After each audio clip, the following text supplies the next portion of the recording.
Bonjour à tous et bienvenue sur le podcast des établissements médico-sociaux, le podcast qui met en lumière le travail formidable réalisé par les acteurs du secteur. Je m'appelle Arnaud Chevalier et après avoir été directeur d'EHPAD pendant 8 ans, j'aide les établissements de santé à adopter les meilleures innovations pour simplifier et améliorer leur quotidien. J'ai créé ce podcast pour partager les belles expériences portées par des gens passionnés. Avant de commencer, si vous appréciez ce podcast, vous pouvez vous abonner pour ne rater aucun épisode et encore mieux, mettre une note 5 étoiles sur Apple Podcast et le partager à vos collègues. Sur ce, bon épisode. Bonjour à tous, aujourd'hui je discute avec Marie-Anaïs Dehove qui est la référente SMS au sein du cabinet AM Consultant, donc qui réalise entre autres beaucoup d'évaluations HAS, la nouvelle version. Tu nous représenteras le cabinet. Mais notre sujet aujourd'hui, c'est surtout pour les établissements, comment on se prépare quand on a maintenant quasiment tout le monde à la date, mais quand on a la date qui approche et qu'on doit voilà, se préparer à la visite des évaluateurs Mhm. sur site. Avant de parler de tout ça, je te propose, Marie-Anaïs, de te présenter. Oui. Alors donc, comme tu l'as dit, donc je m'appelle Marie-Anaïs Dehove, je suis consultante, au sein du cabinet AM Consultant. Donc on est un cabinet qui est basé, dans le nord, juste à côté de Mouveau. Et j'ai également la casquette de référente SMS au sein du cabinet. Donc concrètement, je suis en charge du pilotage et de l'organisation, également de la vérification, de l'ensemble des rapports qui sortent, chez AM Consultant, sur la partie personnes âgées. Pourquoi, cette spécificité? C'est parce que j'ai derrière moi, une expérience de 10 ans en direction, d'EHPAD. Voilà, moi je suis issue du terrain. Tu viens du Et terrain. voilà, exactement, 10 ans en direction d'un EHPAD, indépendant, et donc avec cette volonté derrière, d'évoluer vers des nouvelles missions. Et donc je suis, depuis le début d'année, 2023, au sein du cabinet AM Consultant. Voilà. Et alors, c'est une question que je t'avais déjà posée, parce que moi, du coup, ça m'intrigue, tous ces directeurs qui changent de métier. Euh, du coup, je te la repose. Pourquoi tu as changé de métier, toi aussi? Alors je pense que, beaucoup de directeurs, comme tu dis, qui ont changé de métier ont la même vision des choses. Mais effectivement, moi je pense qu'au bout de 10 ans, j'avais certainement fait le tour, des missions de direction. J'avais, voilà, le quotidien qui était devenu, on le sait, très très chronophage. Et donc j'avais par contre, cette volonté avant tout de rester dans le domaine médico-social. Et donc en fait, cette opportunité, de devenir, consultante, et évaluatrice, c'était vraiment une porte de sortie qui était, pour moi, idéale. Avec cet objectif de pas vraiment quitter le terrain. C'est ça, en fait, c'est pas Parce vraiment une que, sortie. exactement. Et c'est une sortie encore plus intéressante parce que, l'évaluation permet, alors du côté évaluateur d'aller voir, ce qui se passe un petit peu partout et de voir plein, plein de belles choses. Heu et c'est ça qui est vraiment très intéressant, dans la casquette d'évaluateur. Mmh. Bah ouais. Et non, mais c'est sûr, super Mmh. intéressant. Et puis voilà, alors après, là, je me dis, attention, parce que du coup, bientôt, il y aura plus de directeur. Déjà, beaucoup de monde qui se pose la question. Ouais. Non, mais après je ne dis pas que, je ne reviendrai jamais sur un poste de direction, hein. Peut-être qu'un jour le quotidien, le quotidien me manquera, Envie d'être mais en vraiment au tout cas, contact et puis dans la conduite du ouais, ouais, projet et ouais, tout ça, ouais. c'est ça. Mais en tout cas, c'est vrai que, on est vraiment, sur des missions, en tout cas sur le domaine de consultant, qui permettent de garder quand même un lien avec le terrain. Heu et ça c'est intéressant. Mais oui, effectivement, il faut encore des directeurs d'EHPAD aujourd'hui. Ouais, Ouais, même ouais. peut-être plus que Et il peut jamais, parce que pour tenir la barre. exactement. Exactement et puis, bah, il faut savoir que enfin, je parle d'EHPAD parce que c'est effectivement mon domaine, mais, nous au niveau d'AM Consultant, on intervient vraiment dans tout le domaine, social, médico-social, et en fait, je pense qu'il y a pas que les directeurs d'EHPAD qui sont régulièrement, sur une porte de sortie, en consultant, mais particulièrement c'est vrai aujourd'hui. Mmh. Non, non, mais c'est clair, c'est vrai que de Mmh. toute façon, le fond de la problématique aujourd'hui, c'est, les questions RH, les recrutements, avoir Exactement. l'équipe et autant, alors après c'est dur à dire, hein, mais peut-être que le handicap était moins touché par les pénuries. Aujourd'hui, ils y sont, au moins autant, quoi. Le domicile, Oui, ça a oui. toujours été plus ou moins Ouais. et après, Mmh. ben, par ricochet, les établissements plutôt sociaux sur, les questions éduques ou autres, c'est pareil, hein, il me Mmh. semble. Bien sûr, bien sûr. Mais en Les tout cas, c'est métiers les de retours l'humain au sens d'expérience qu'on large, a, voilà, nous, on a aussi une vision un peu plus globale, en tant que cabinet et effectivement, c'est en tout cas, quelque chose qui ressort beaucoup, que ce soit dans le social, dans le médico-social. ouais. Peut-être avant de rentrer vraiment dans l'évaluation, Ouais. vous faites pas que des évaluations? Non, on ne fait pas que des évaluations au sein d'AM Consultant et c'est ça aussi qui m'a intéressée et qui fait que, c'était quelque chose, voilà, c'était, une, une nouvelle carrière qui était encore plus intéressante, c'est que voilà, nous, on n'est pas un cabinet qui ne fait que de l'évaluation. On fait aussi beaucoup de conseils. Donc on accompagne des structures sur différentes thématiques, hein, des réalisations de projets d'établissement, donc des accompagnements dans ce cadre-là. On fait, vraiment, aussi, des projets de réorganisation de services, on accompagne aussi sur la réalisation des évaluations et c'est là où c'est aussi intéressant pour nous puisqu'on a, du coup, la partie préparation, qui est intéressante et la partie conseil qui nous manque tant, dans lorsqu'on fait des évaluations. Voilà, donc on fait vraiment, on a vraiment les 2 casquettes, et c'est ça qui est aussi une force, puisque, voilà, on n'est pas un cabinet qui s'est consacré 100 à de l'évaluation. Heu, on est vraiment, dans l'accompagnement de l'ensemble des services et des établissements sociaux et médico-sociaux. Et c'est un sujet qui revient assez souvent, et qui a changé pas mal par rapport à l'ancienne version, à l'évaluation externe, c'est cette notion de conseil. On peut Oui, peut-être revenir très rapidement sur ce qui a c'est changé, ça. mais, précisément, en gros, pourquoi, le COFRAC, la nouvelle version, en gros, rend cette évaluation beaucoup plus, bah, évaluative, factuelle, mais C'est ça. moins voilà, sans le conseil. C'est ça, effectivement, puisque pour tous ceux qui ont vécu une évaluation ancien format, on avait, une évaluation, mais qui était, couplée à du conseil et à des préconisations. Aujourd'hui, sous ce nouveau, format d'évaluation, il y a, effectivement, cette particularité importante qui est que, le cabinet qui intervient, doit respecter une norme qui s'appelle la norme ISO 17020 qui est, notamment la norme des cabinets, d'inspection. Même si, en tant que cabinet, nous ne faisons pas d'inspection au sens de l'évaluation, mais, en tout cas, c'est la norme qui nous a été, attribuée. Et en fait, cette norme nous impose de dissocier, la notion, d'évaluation de la notion du conseil. C'est-à-dire qu'à partir du moment où on effectue une évaluation, on a l'interdiction, d'effectuer du conseil, donc au moment de l'évaluation, mais on a également l'interdiction d'effectuer du conseil avant et après l'évaluation. Donc c'est parfois un petit peu frustrant pour nous en tant qu'évaluateurs, puisque, on est là pour faire, uniquement des constats et non pas, des préconisations. Voilà Ouais. et c'est aussi parfois frustrant pour les directions quand elles reçoivent, le rapport d'évaluation. Ouais, de dire: «OK, mais Mmh, qu'est-ce qu'on peut faire?» et tout ça, c'est ça, là, du coup, il y a pas de préconisation, c'est vraiment un constat par rapport à la norme, par rapport aux critères. Bon, c'est ça. Bon c'est, après l'établissement satisfaisant, pas sait voilà, suffisant. c'est ça. Mmh, En fonction des commentaires, l'établissement sait, déduire, un plan d'action, mais en tout cas, les choses ne sont pas émises sous forme de préconisation et de plan d'action, au sens propre du terme. C'est à l'établissement de voilà, d'aller creuser et d'aller en déduire quels sont les axes, possibles mmh, d'amélioration. Mmh. ouais, donc il faut pas s'attendre à avoir le plan d'action à la fin, il va falloir aller le Non. Non, non, ouais, le décoder un petit peu. c'est ça, Il y a un truc exactement. qui a changé aussi, moi qui m'avait un peu surpris parce que je trouvais que c'était sympa.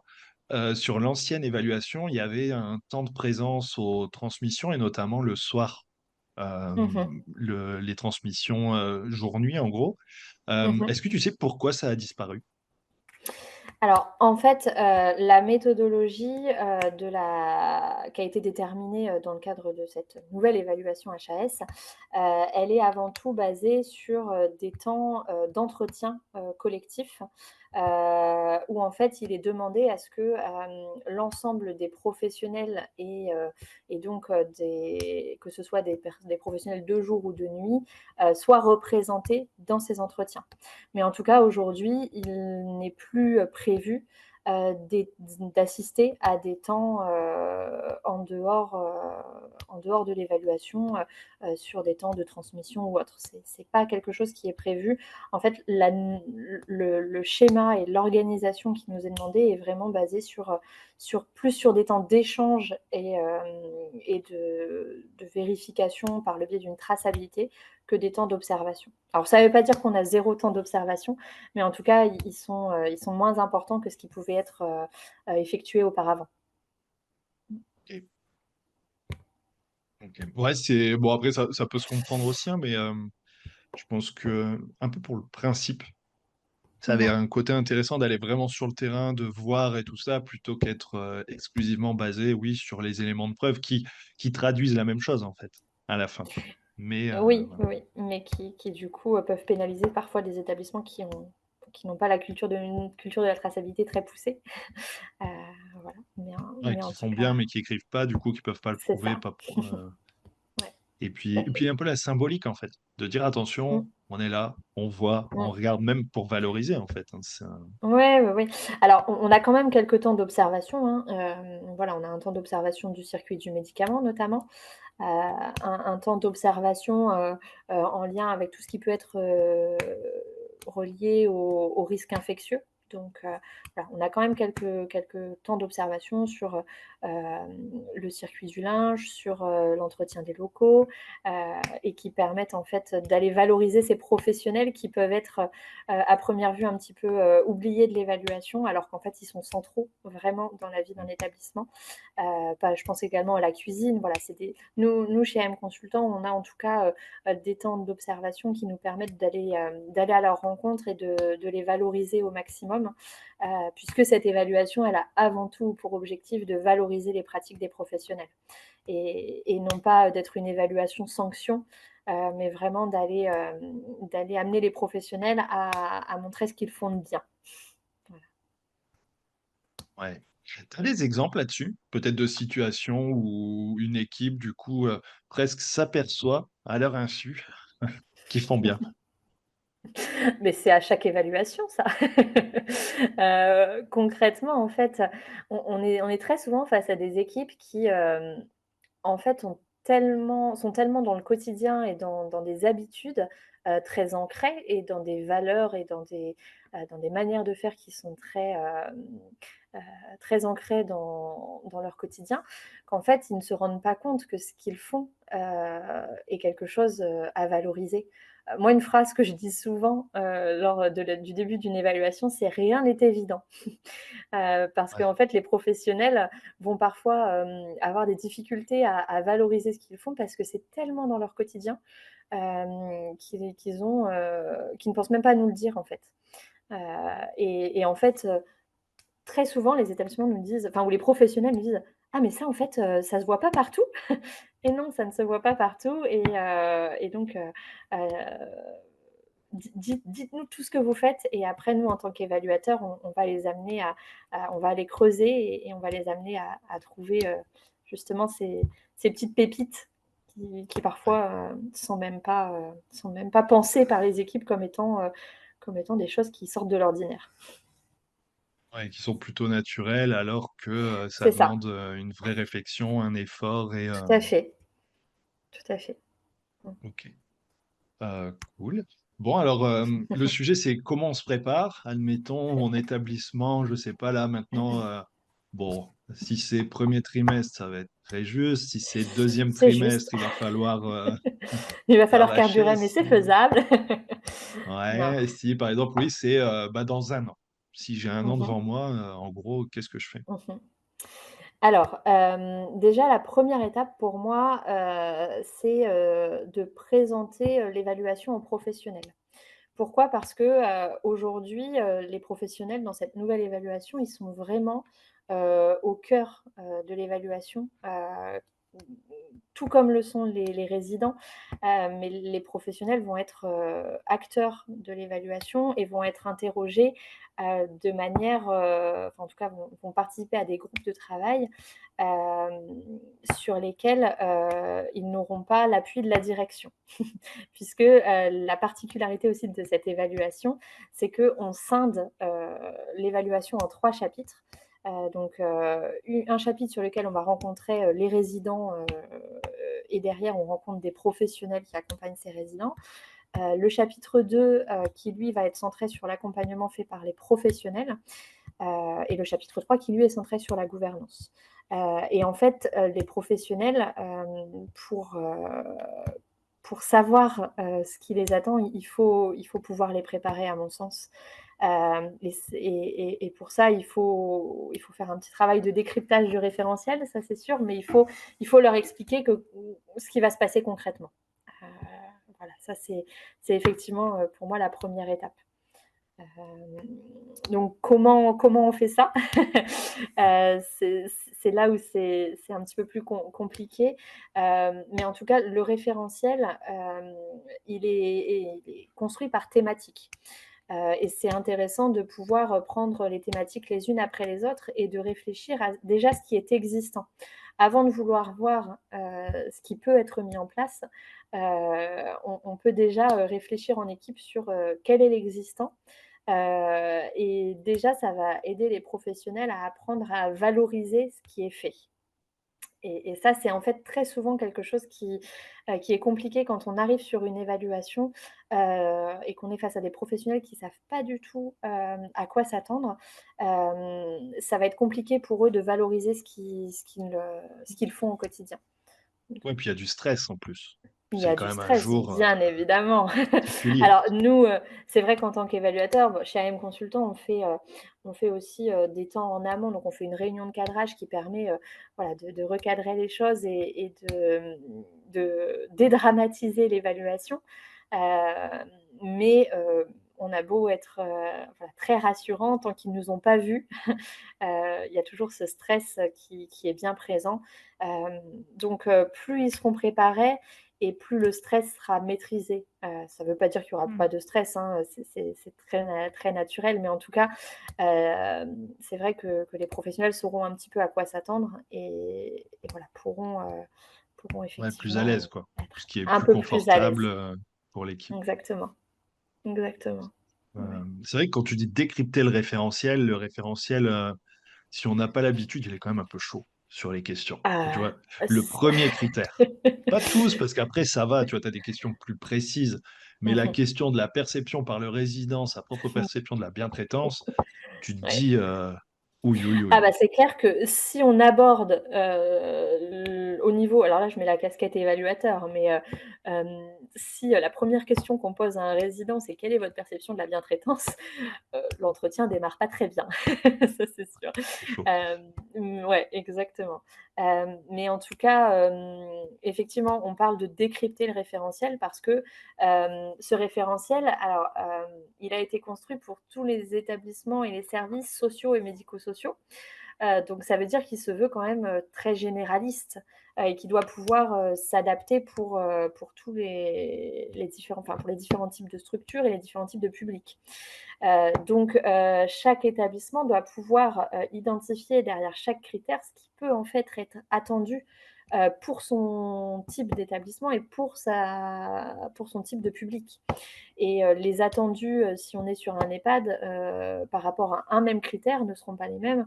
Enfin, en tout cas, on ne pourra pas mettre les mêmes choses derrière, un critère en EHPAD, et par rapport, à imaginons, je ne sais pas moi, un service, de XAPA, ou un service de protection juridique des majeurs. Enfin voilà, pour autant, c'est le même référentiel. Donc effectivement, il y a tout ce travail de décryptage et de se dire, bon, bah, par rapport à tel critère, qu'est-ce qu'on entend par là et comment nous, on peut y répondre. Voilà. Mais du coup, c'est un travail qui est quand même assez, à première vue, assez compliqué, mais qui en fait, si on prend thématique par thématique et qu'on le travaille en équipe, c'est quelque chose qui peut justement lancer la dynamique et ne pas voir l'évaluation comme une évaluation sanction. Ouais, et en plus, il faut réfléchir avec, en arrière-pensée, la question de la preuve, mais la preuve, C'est ça. papier ou tracée, quoi. Exactement. Et bah, en fait, c'est là où effectivement,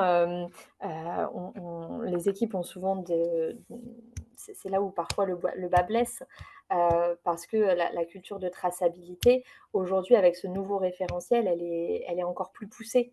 Et donc effectivement, il faut pouvoir réfléchir à quelles preuves je vais pouvoir, amener par rapport à tel ou tel critère.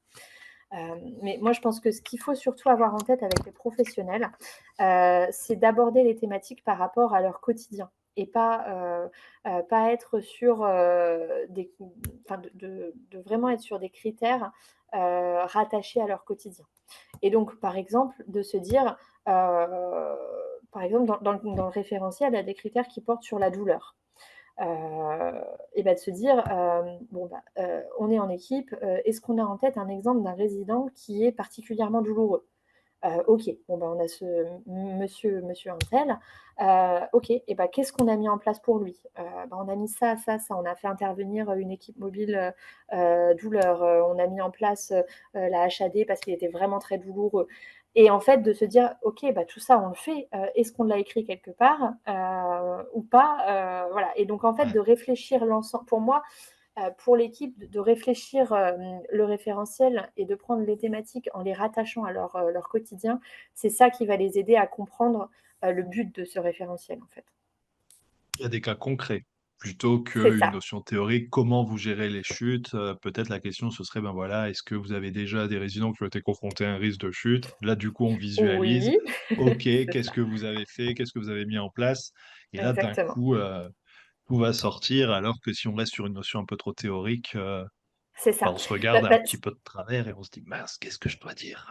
c'est ça et ou alors on se dit: «Oh, mais on fait rien par rapport à ça». Parce que parfois, si on prend le critère en tant que tel, Ouais, les professionnels vont se dire enfin et l'équipe, hein, et même la gouvernance, hein, je veux dire, il y a pas que les professionnels, même pour la gouvernance aussi, c'est compliqué, de décrypter ce référentiel et de se dire, bah, mince, je crois qu'on fait rien par rapport à ça. Alors qu'en fait, il y a forcément quelque chose qui est fait par rapport à chacun des critères et en fait, c'est de le rattacher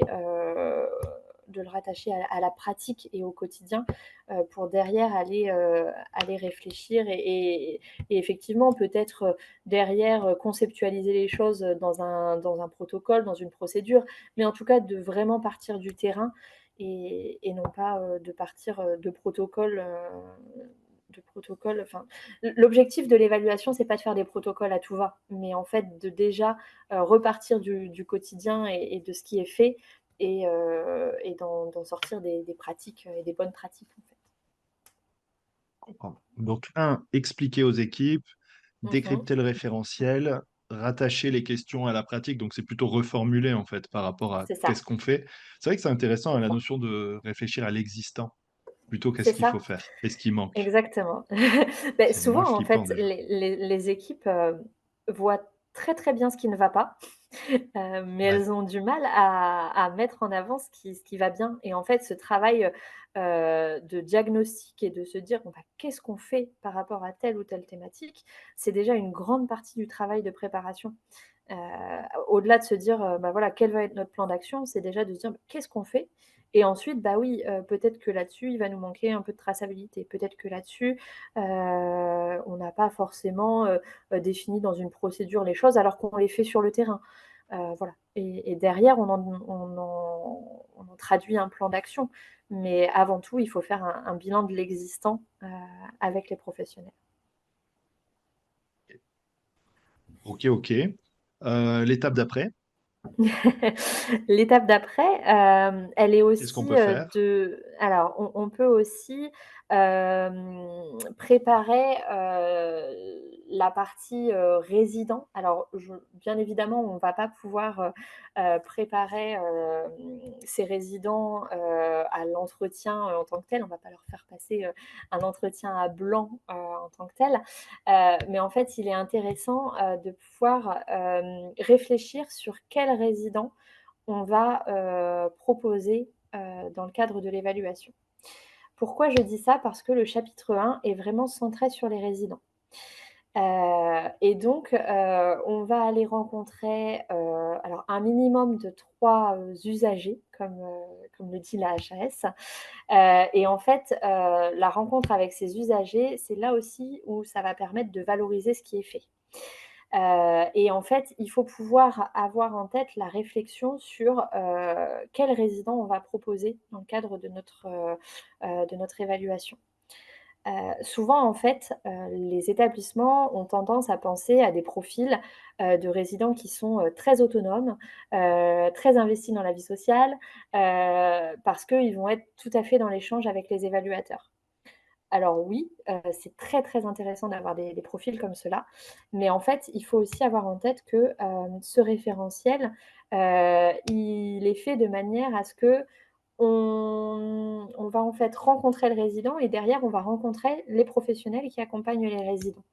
Mais le guide, enfin l'entretien, avec les professionnels sera le même. C'est-à-dire qu'on aura 3 fois, la les mêmes questions qui vont être posées et donc du coup, il est très intéressant de pouvoir proposer des profils différents pour pouvoir valoriser ce qui est fait, au quotidien.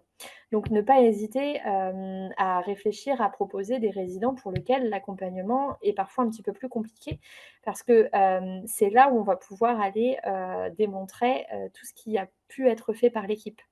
Et en fait, ne pas, rester sur des résidents chez qui tout va bien parce qu'en fait, généralement, chez des résidents chez qui tout va bien, on va avoir beaucoup, de cotations en non concernés et ça peut être très frustrant pour l'équipe parce qu'en fait, souvent, ils nous disent: «Ah mais là, ce que vous nous demandez, on le fait totalement pour d'autres résidents, mais en fait, là, on ne peut pas vous en parler pour ce résident-là parce que ce résident-là, tout va bien pour lui».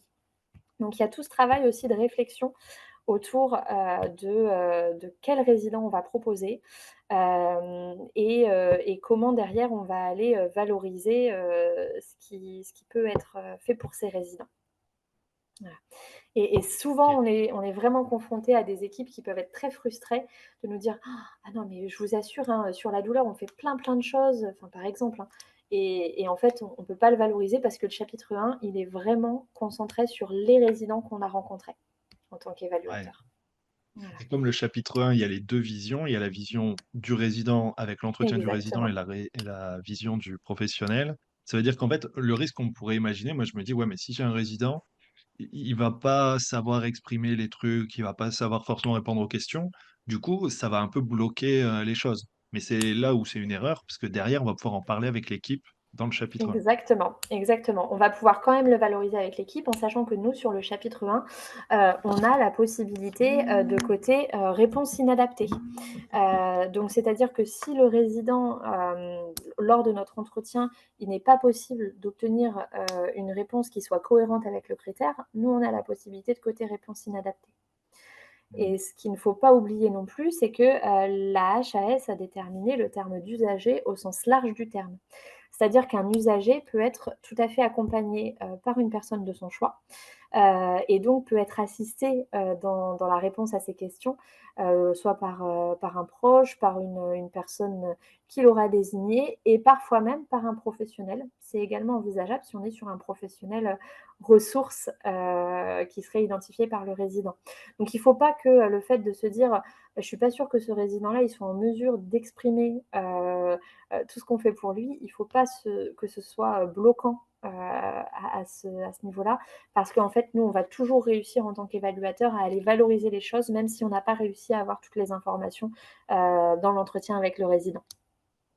Ouais, je comprends. Ouais. C'est très clair. Ok, Mhm. quoi d'autre? Quelque chose qui est important aussi, c'est la préparation du CVS. Pourquoi je Ah, dis ça?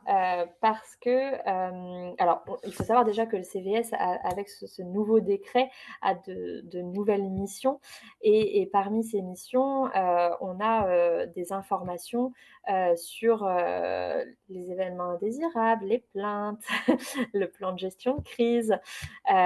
Et pourquoi c'est important, d'avoir en tête ça? C'est parce que, ces éléments-là, sont rattachés en fait, à des critères impératifs. Puisque cette nouvelle évaluation, elle a aussi, mis en avant des critères qui sont considérés, effectivement comme impératifs. C'est-à-dire que sur ces critères-là, le niveau d'attendu, est à 4. C'est-à-dire qu'on attend, alors le niveau 4, c'est un niveau tout à fait satisfaisant. Et en fait, très souvent, nous, ce qu'on peut observer, dans nos évaluations, c'est que, on a certains critères impératifs qui ne sont pas validés, de par le fait qu'on a, des éléments d'évaluation qui sont vus avec le CVS. Je m'explique, on a par exemple, 3 critères qui sont sur, la présentation, au CVS des plaintes et réclamations, la présentation au CVS des événements désirables et la communication sur le plan de gestion de crise. Et en fait, très souvent, ces 3 éléments-là, sont un petit peu, compliqués à retrouver, et en tout cas, c'est des éléments qui, quand nous, en tant qu'évaluateurs, on a l'entretien avec le CVS, c'est des éléments, qui sont un peu flous, pour les membres du CVS. Parce qu'on sait, hein, que le CVS, généralement est très, très centré sur le quotidien, et moins sur cet aspect un peu plus, gouvernance et organisationnelle, à ce sujet-là. Et en fait, c'est ça qui souvent, va faire basculer un critère impératif de 4 vers 3 parce qu'on a cet aspect manquant de communication auprès du CVS et qui du coup implique une moyenne du critère qui passe en dessous de 4. Voilà. ouais, je comprends. Donc, il y a effectivement un travail de communication auprès du CVS en amont qui est important aussi là-dessus. Ouais, je comprends. C'est vrai que là, c'est un détail très technique. Bon, le CVS, c'est Oui, pas technique, c'est important. Mais avec les critères impératifs qui vont dessus, c'est vrai que c'est le genre de truc sur c'est lequel, ça. si le CVS, parce que le CVS n'est pas forcément préparé à toutes ces questions-là, si des Mmh. sujets qu'on n'a pas encore vus, notamment avec la réforme et tout ça, qu'on n'a pas encore vraiment mis en place, ou qu'on a mis en place, mais que le CVS a un peu oublié, malheureusement, C'est ça. ça peut être ouais, un peu dommage, quoi. C'est ça, c'est dommage parce que c'est en fait, bien souvent, c'est vrai que les établissements vont se dire: «Bah, sur les critères impératifs, nous, on veut être à 4 et donc du coup, on va mettre en place, tout ce qu'il faut pour être à 4 sur ces critères impératifs». Et en fait, parfois, il y a ce petit oubli, de communication au CVS, et qui du coup, entraîne une déception pour l'établissement en disant: «Ah mais ça, on n'avait pas vu qu'en fait, Ouais, il manque juste un ça truc et faisait du coup, on partie», peut pas voilà, coter hein, à fond, quoi. OK. exactement. Donc ça, c'est Hem, c'est aussi intéressant effectivement, de pouvoir, préparer son CVS. Voilà. bien vu. Moi, le peut-être un point sur lequel, que je conseillerais vraiment, c'est la notion de tracer tout ce qu'on peut, surtout, Mmh. émargement réunion. et tout ce qui va Oui, être sensibilisation, parce qu'il y a beaucoup, comment vous allez ouais, sensibiliser et tout ça. c'est ça. Et bah, on l'a fait, on a pris un temps et tout ça, mais le problème c'est: «OK, prouvez-le» et Mmh. comment C'est et ça. ça, c'est quelque chose Et qui peut vite manquer et c'est effectivement. un peu dommage.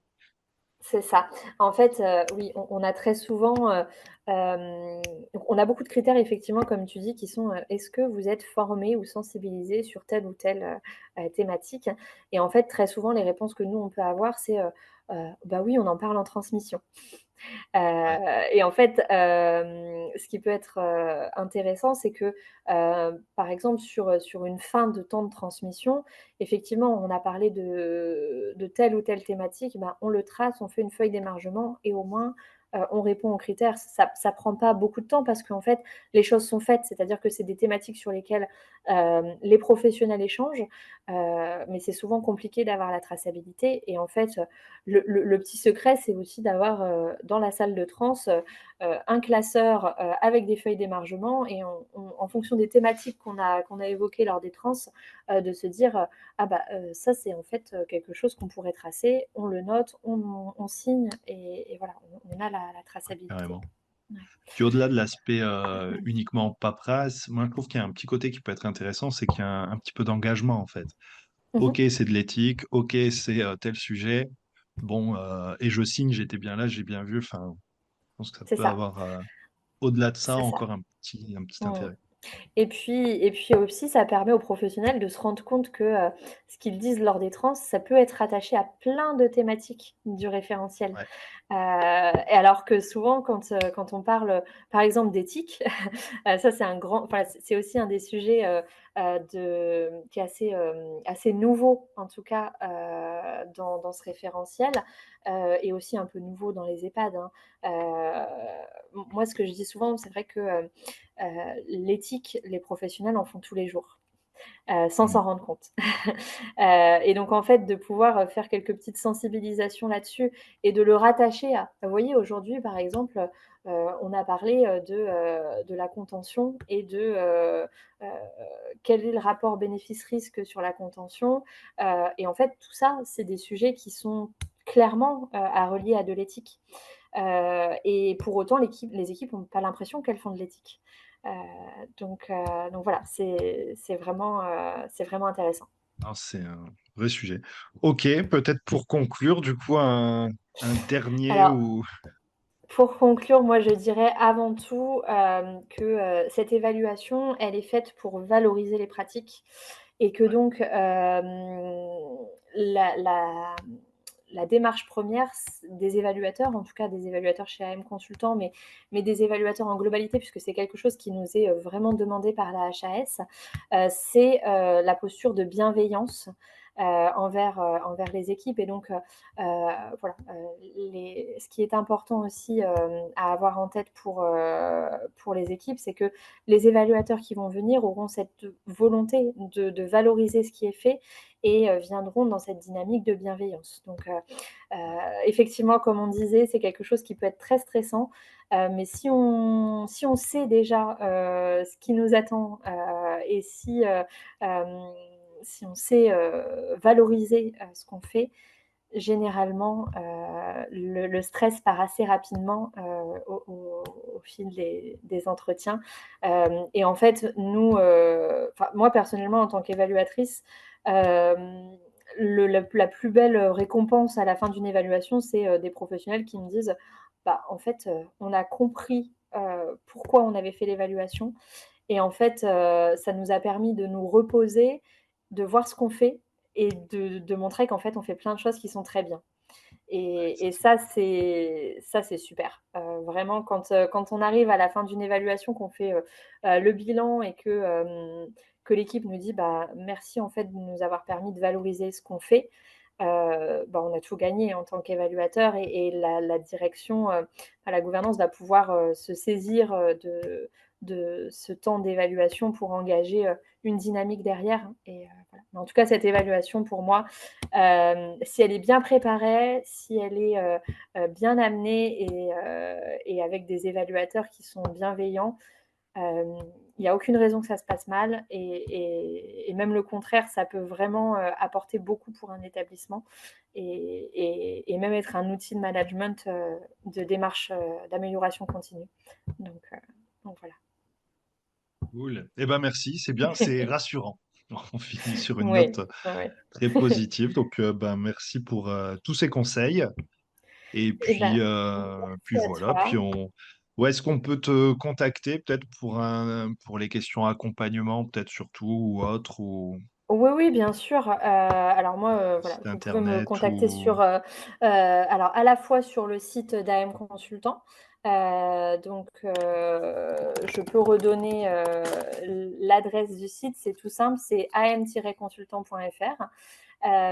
Donc à la fois sur la partie, accompagnement, et sur la partie évaluation. Et puis moi, je reste, tout à fait, dispo, sur LinkedIn. Voilà, je suis tout à fait, dispo pour répondre à toutes les questions, il n'y a aucun souci. cool. Eh ben merci Voilà. et à bientôt. Merci beaucoup. À bientôt. Merci d'avoir écouté l'épisode jusqu'au bout, j'espère que le sujet vous a plu et qu'il vous inspirera. Pour m'aider à faire connaître le podcast, abonnez-vous sur votre plateforme d'écoute préférée ou notez-le et partagez-le sur vos réseaux sociaux. N'hésitez pas à me contacter sur LinkedIn pour toute remarque ou proposition de sujet. Bonne journée et à bientôt sur le podcast des établissements médico-sociaux.